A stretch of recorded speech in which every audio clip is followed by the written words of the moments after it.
You see, one day in the Eastern traditions, there's a group of people called Sufis. It is an Islamic tribe, and they give their religion and their philosophy by stories.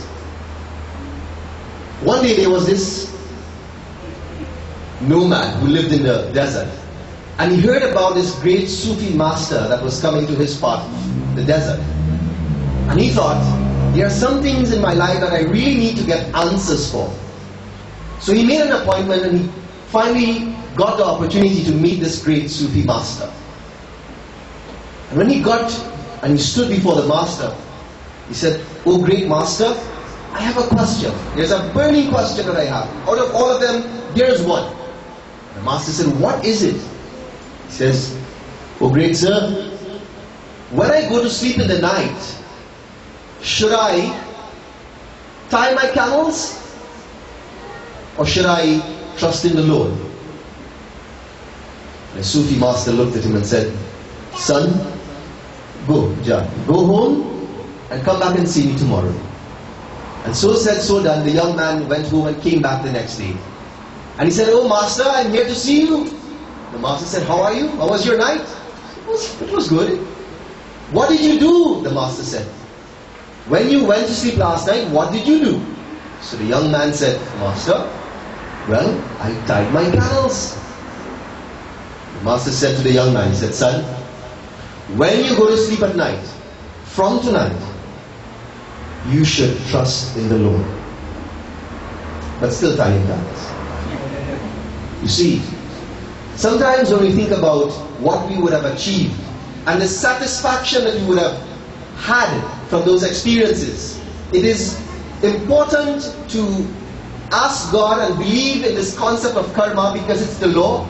But it is not a healthy thing to think that no matter what I do, if it is karma, it will happen. If it is the past, or if the present is the past unfolding which creates the future, then I have no choice. That is toxic thinking.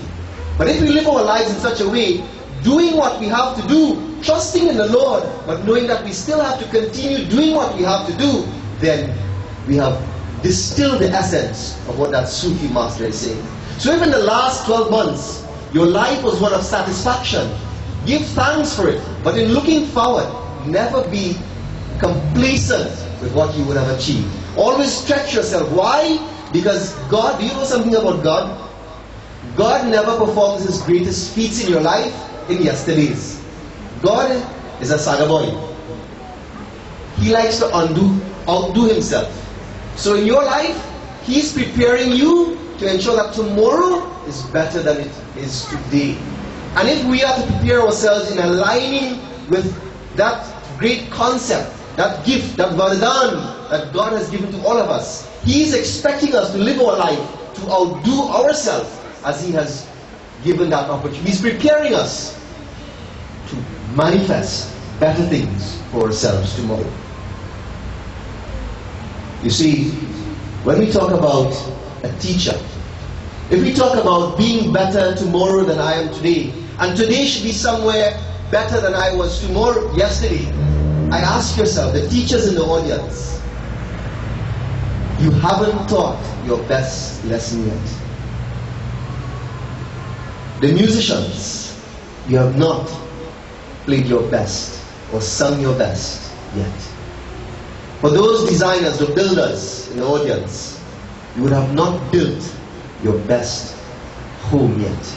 And for the businessmen, you would have not struck your best deal yet. And you would say, "Babs, I'm pleased, I've done well." But know that your best is not in yesterday, your best is in your tomorrow. It is not about being dissatisfied, but that concept is about stretching and pressing forward. Your targets and your goals never become comfortable with where you are. The only time that you're allowed to stop dreaming, it is when we no longer have breath within this body. Once there is life, once there is breath within this body, we should always have a dream. And once there is a dream, we should always aspire to be better. Today, I ask you to please join as we chant a very beautiful Chopai from Kiskindakal. Why? Because God has given something to you. We should understand what is that something And what should we do with it? Please join us in chant. Shri Rama, Jaya Rama, Jaya Jaya Rama, Jaya Jaya Rama, Shri Rama, Jaya Rama, Jaya Jaya Rama, Shri Rama,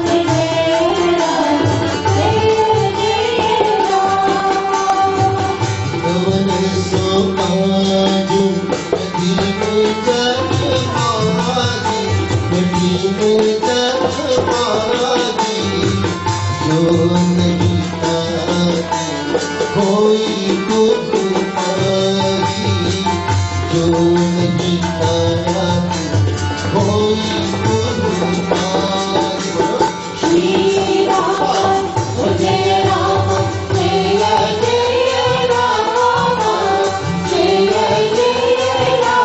Rama,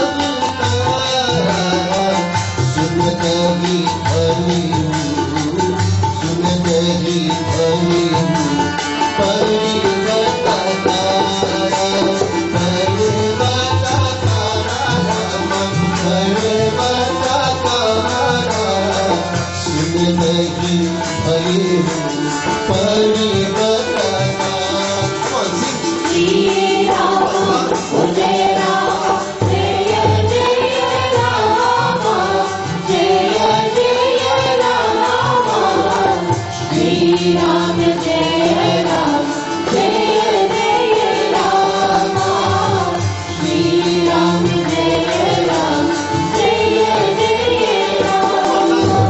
Jaya